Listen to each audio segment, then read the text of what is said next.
It was an ordinary Monday evening which made everything worse somehow. There's something particularly cruel about life shattering on a day that starts with reheated coffee and a traffic jam. You expect drama on birthdays or holidays, but not on a damp, gray Monday with nothing on the calendar except leftovers and maybe a rerun. I had wrapped work early and thought I'd surprise her. She loved the pizza place near the train station, the one with the handwritten chalkboard menus and the owner who always called her Bella. I ordered her usual goat cheese, arugula, thin crust, extra red pepper flakes. I even brought home her favorite Pinot because I figured maybe we could use a night that didn't involve laptops and side glances. The house was unusually quiet when I got in. The kind of silence that makes your chest tighten even if you don't know why yet. There was a casserole in the oven half-warmed, forgotten. Timer blinking. She had started dinner, but something had pulled her away. At the time I assumed it was work. Or a phone call. Or maybe just one of those mental fogs she occasionally got lost in when she was overwhelmed. I called out to her, but she didn't answer. I figured she was upstairs. I was setting the pizza down when her tablet buzzed on the kitchen counter. That thing was never locked, at least it didn't used to be. We shared everything, or so I thought. Passwords, calendars, playlists. We weren't secretive people. Or maybe I should say I wasn't. The screen lit up with a preview of a new message, and for a split second, the image was crystal clear. Her. Wearing nothing but a man's shirt. Not one I recognized, definitely not mine. She was on a bed I'd never seen, half-propped against pillows with sunlight catching her hair just right, like the whole scene had been staged by someone who knew exactly what they were doing. The kind of moment you only capture when there's no fear of being caught. The caption burned itself into my brain. You made everything perfect. Just that. No emojis. No context. Like it didn't need any. The sender? A single initial. Just one letter, almost taunting in its vagueness. It was so subtle it felt bold. Intentional. Like a signature from someone who thought their presence didn't need elaboration. I froze. In that moment, my entire body felt paralyzed except my mind, which raced like a runaway train. I wanted to tell myself I misunderstood. That it was old. That it wasn't what it looked like. But no matter how many ways I tried to twist it, the math never changed. That was our bed. That was not our house. That was not my shirt. And that wasn't an accident.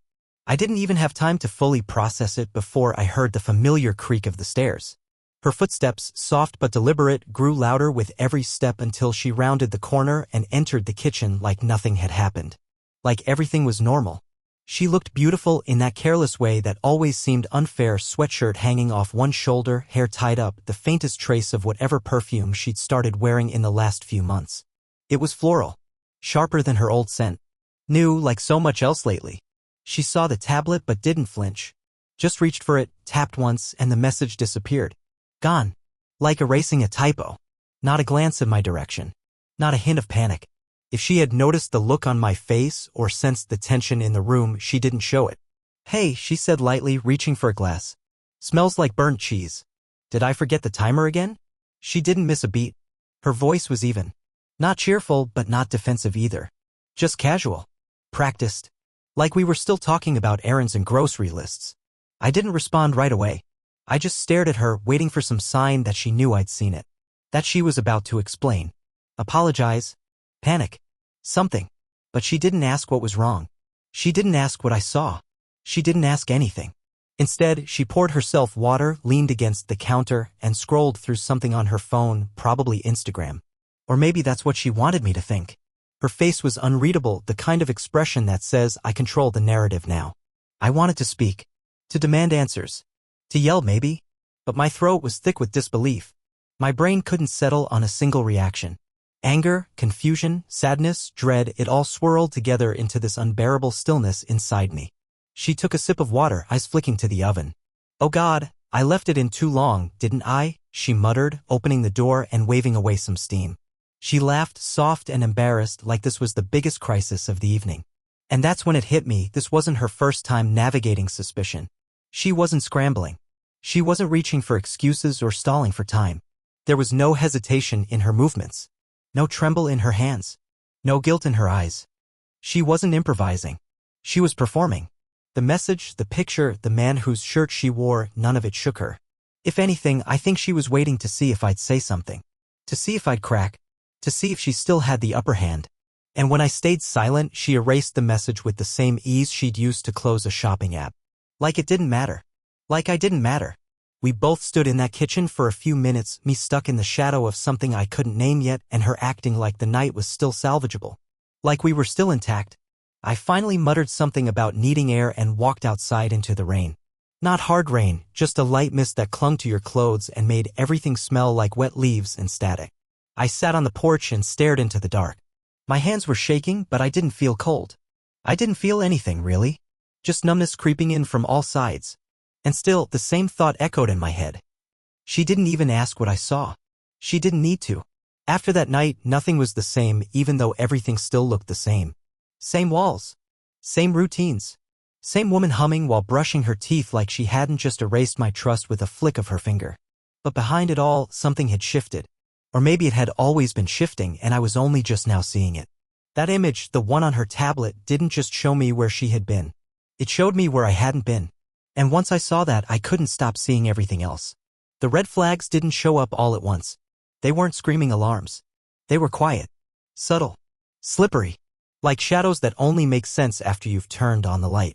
It started with work, at least, that's what she said.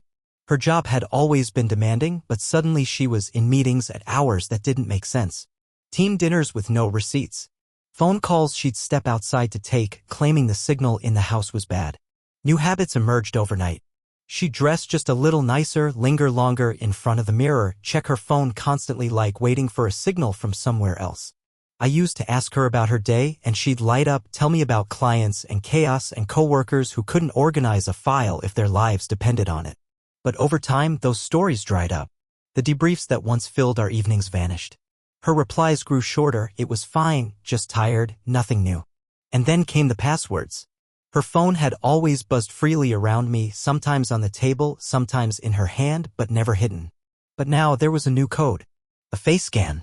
A hesitation every time I came too close when she was holding it. Like the device itself had become sacred. Off limits. I told myself it was nothing. That we all deserve privacy. That trust isn't about passwords. I said those things to myself over and over until I could say them without choking. But it kept building. Her scent changed. Not her perfume exactly, but the feeling of it. It used to remind me of mornings and warmth. Now it made my stomach twist. It was stronger. Louder. Like it was meant for someone else's attention. She started wearing lipstick more often. Nothing dramatic, just enough that I noticed. And when I mentioned it just once, she waved it off. New brand. It was on sale. But it didn't feel casual. It felt curated. Like she was dressing for a stage I didn't have tickets to. She laughed less around me. Smiled less. Or maybe I just noticed it more. I'd reach for her hand and sometimes she'd flinch like touch surprised her. Like I'd interrupted something internal she couldn't explain. One Saturday, I found a bar receipt folded in her purse. 2 drinks, 1 appetizer, and a timestamp that didn't match the girls' night she told me she was at. I didn't confront her. I stared at it for a long time, trying to convince myself it meant nothing. That it was a client tab, maybe. A mistake. I folded it back up, tucked it exactly where I found it, and pretended I'd never seen it. She used to be warm in the mornings, pulling me back into bed when I got up too early, stealing my coffee just to tease me. Now she woke up late or earlier than me, already dressed and scrolling. The ** Macy of morning routines vanished. Even the way she walked around the house changed, more careful. Less familiar. As if she were a guest in her own life. She stopped inviting me to weekend things. I just need some alone time, she'd say, like it was a self-care mantra. At first I understood space is healthy, right? But the more she took, the more I realized I wasn't just being given distance. I was being dismissed. Her clothes changed, too. Subtle things. Higher heels for days she used to wear sneakers. A jacket I didn't recognize. A pair of earrings she once told me she'd never wear because they were too much, and yet now they were in rotation. I couldn't prove anything, and I knew that. But the pattern was there. She was reinventing herself for someone. And it wasn't me. Even her language changed. She started using phrases she never used before. Words like synergy and alignment and value add. Not in a joking way. Like someone had drilled those into her at long dinners over wine. Like she was repeating pieces of someone else's voice, trying it on to see how it fit. I'd ask her what she wanted to do for the weekend and she'd shrug. I don't know. I might just relax. Relax meant disappear.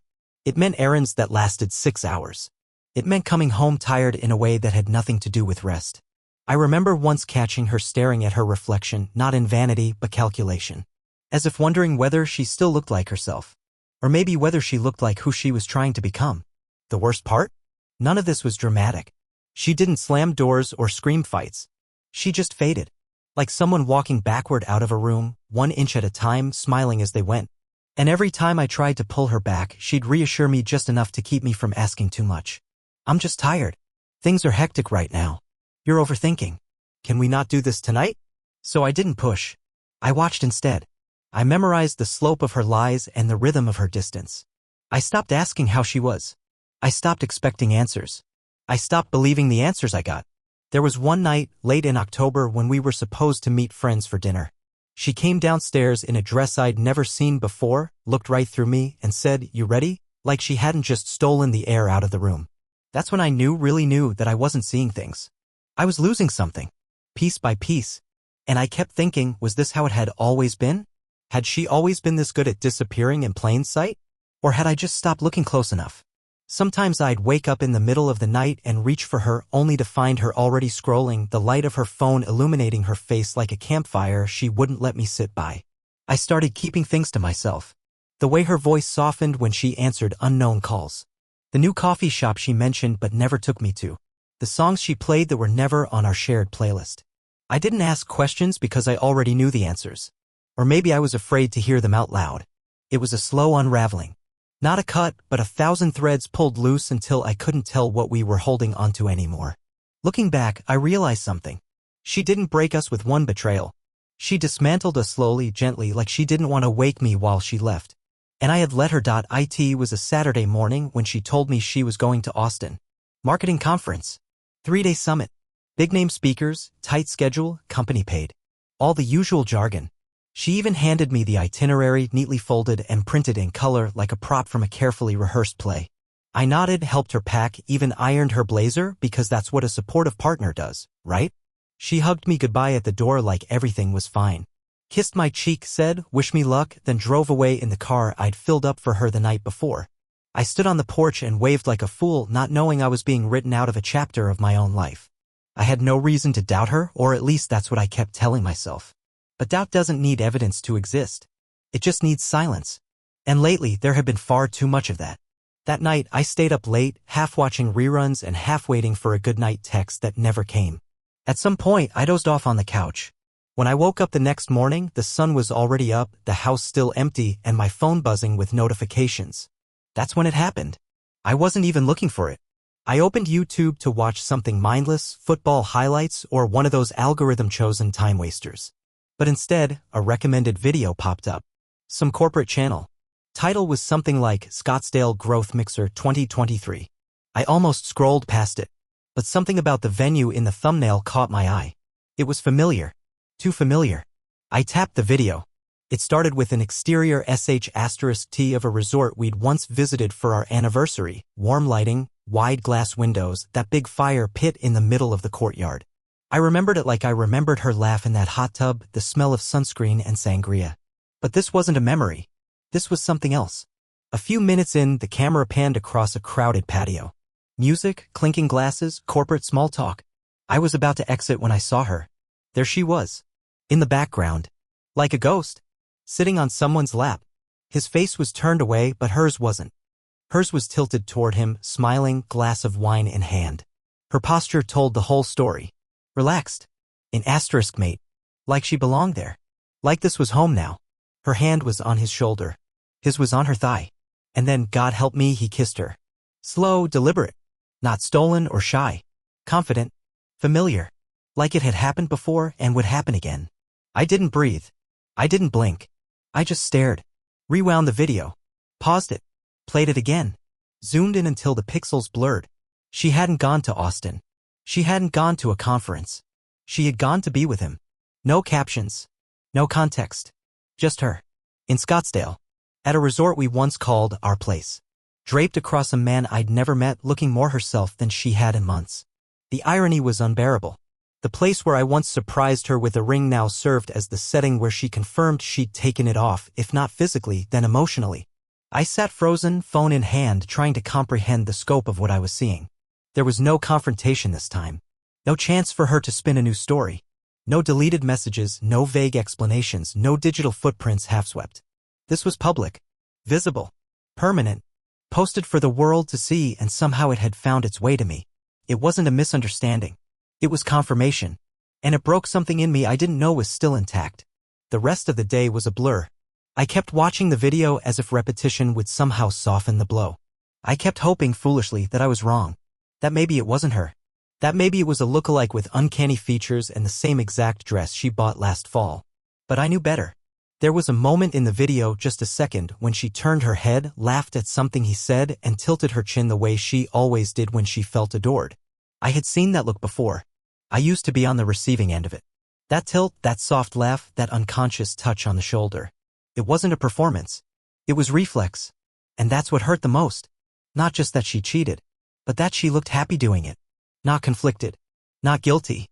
Not caught up in a mistake. Just present. Completely, entirely present with someone else. I didn't text her. I didn't call. What would I say? Hey, saw you in Scottsdale with a man who isn't me. Hope the panel on marketing metrics was useful. No. There was nothing to ask. No answers left to gather.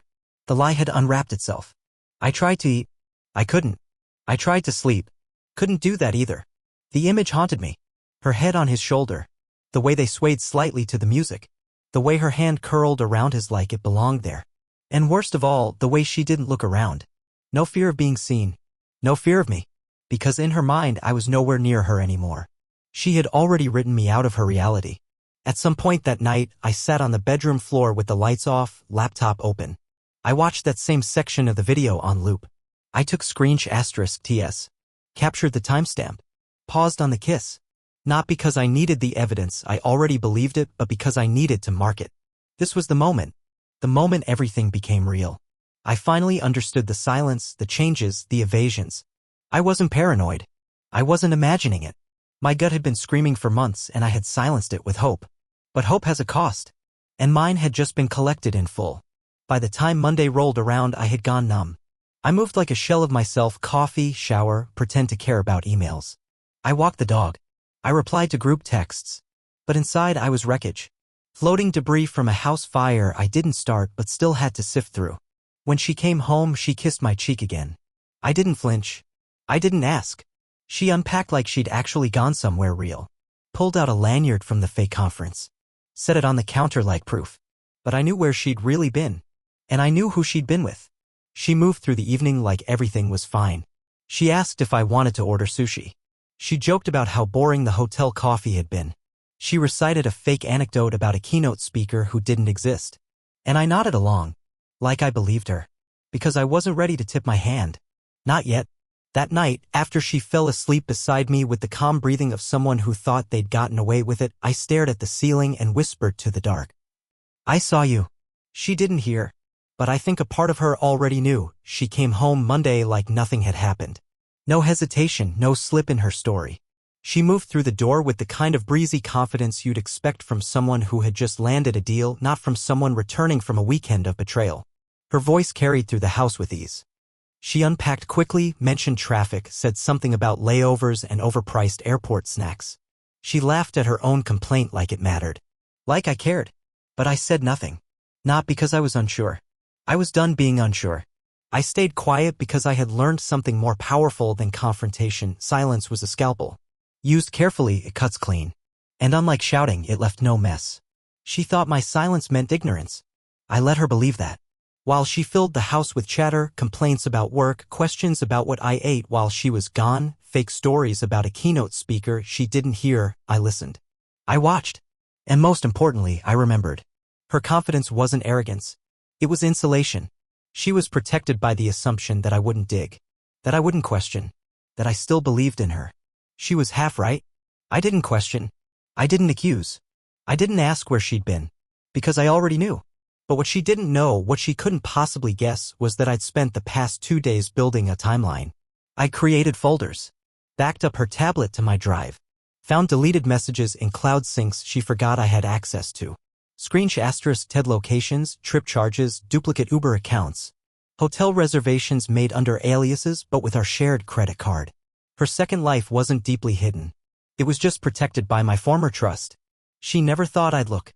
She never thought I'd follow a breadcrumb trail she never meant to leave behind. But carelessness is born of confidence. And hers was monumental. The more I looked, the more I found. Deleted text threads recovered from backups.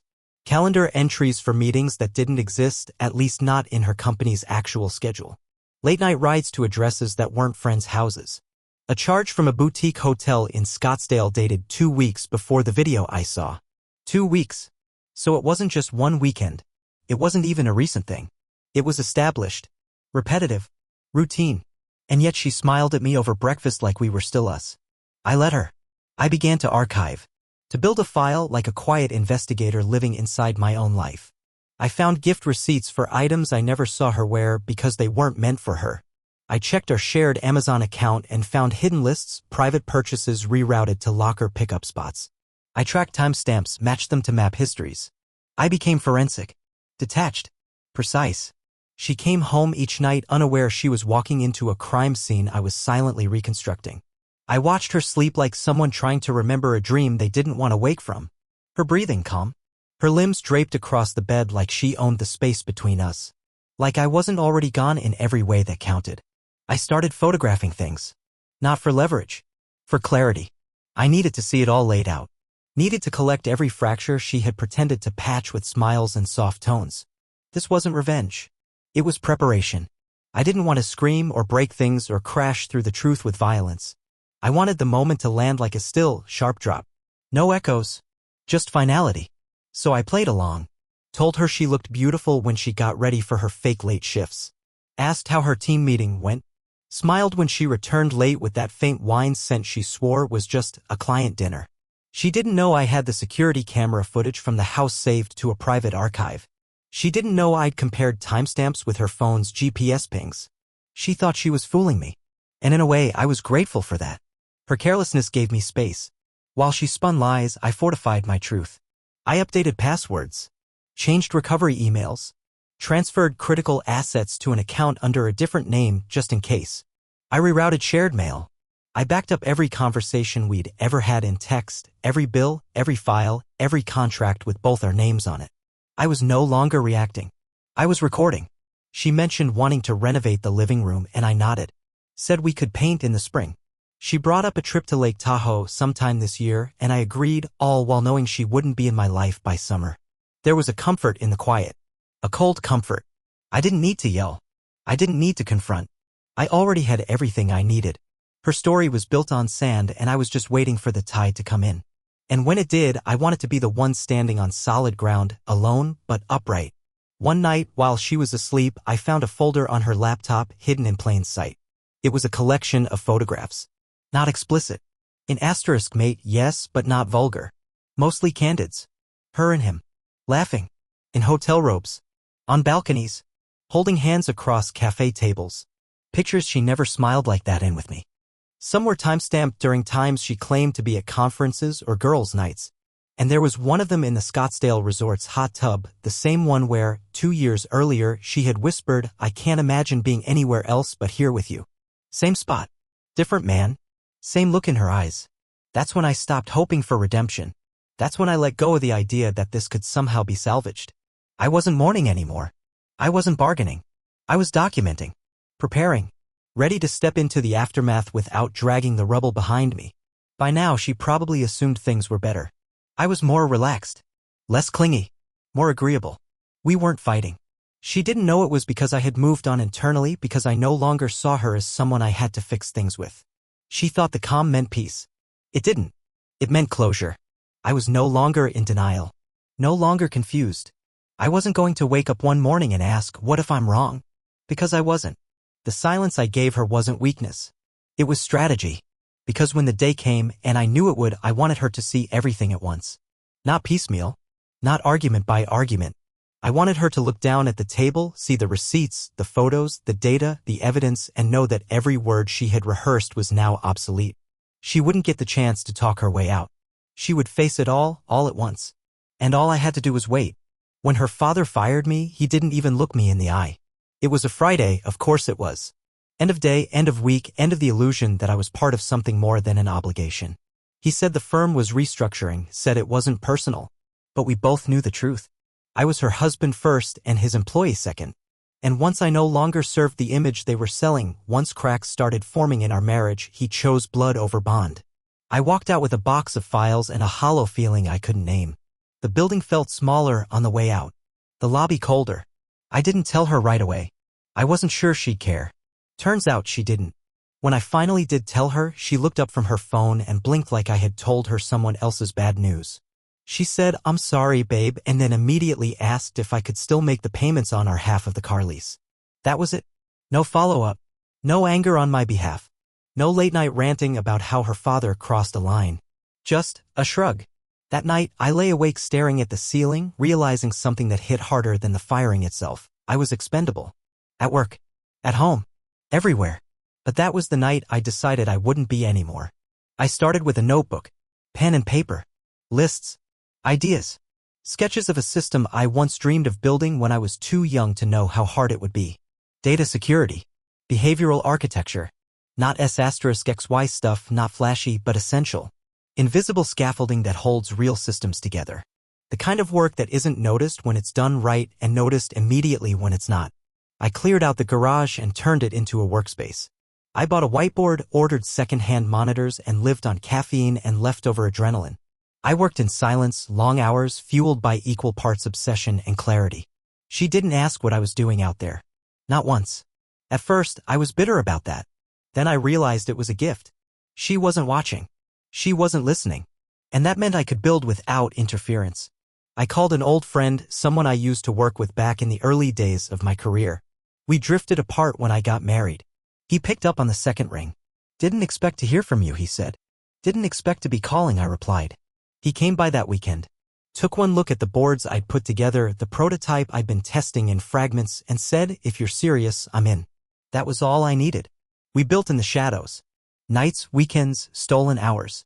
A system that didn't just protect data but adapted to threats in real time. Smart learning protocols, predictive logging, seamless front-end integration. It was a fortress with no gate visible from the outside. I called it Veridex. Truth Engine. It wasn't perfect at first. We hit walls, rebuilt, tested. Funding was hard. We didn't have investors, we had faith.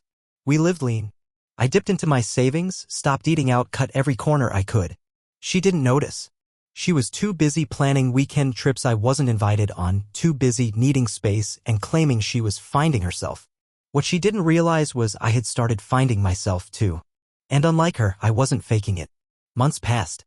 Veridex went from sketches to code, from code to test server, from test server to pilot launch. We got our first client through a contact who owed me a favor. Then the second came through word of mouth. Then something wild happened. 8 months in, we received an RFP, request for proposal, from a consulting firm. Big name. Huge reach. Needed analytics infrastructure and a secure internal data pipeline. We reviewed the proposal casually until I saw the letterhead. It was from her father's firm. The same firm that had cast me out. They didn't know I was behind the new company. My name was buried under layers of corporate structure. The brand was clean, fresh, unfamiliar. I hadn't hidden myself, I just removed my face from the logo. I submitted the proposal. We undercut the competition. Not by price, but by clarity. We showed them how we could future-proof their architecture. We pitched not just protection, but evolution. They bit. The contract came in 2 weeks later. Signed. Sealed. Approved. My name was on page 4. I still remember the moment I saw the signature from their side, her father's, scrawled in blue ink. It wasn't revenge. Not exactly. But it was something close. She still didn't know. How could she? To her, I was still between jobs, still figuring things out. She once joked that I was living the garage startup cliché. "Don't forget to invent the next Facebook," she said, laughing as she grabbed her coat to go out. I smiled, said nothing. I didn't need to invent Facebook. I just needed to build something real. And I had. One morning, she mentioned that her dad was dealing with a systems overhaul. Said something about how he was stressing over timelines, unsure if the new vendor could keep up. I almost laughed. Almost. But I stayed quiet. I nodded. "That stuff's tricky," I said. She had no idea the vendor was me. The man her father now relied on for infrastructure was the one he'd tossed aside without a second thought. The man she'd emotionally abandoned had quietly become the foundation of their next fiscal year. There's a kind of power in anonymity. It lets you move through the wreckage unseen, collecting what others didn't know they dropped. And it lets you build not in spite of betrayal, but because of it. I wasn't bitter anymore. I wasn't angry. I was busy. I was rebuilding. And this time I wasn't building for two.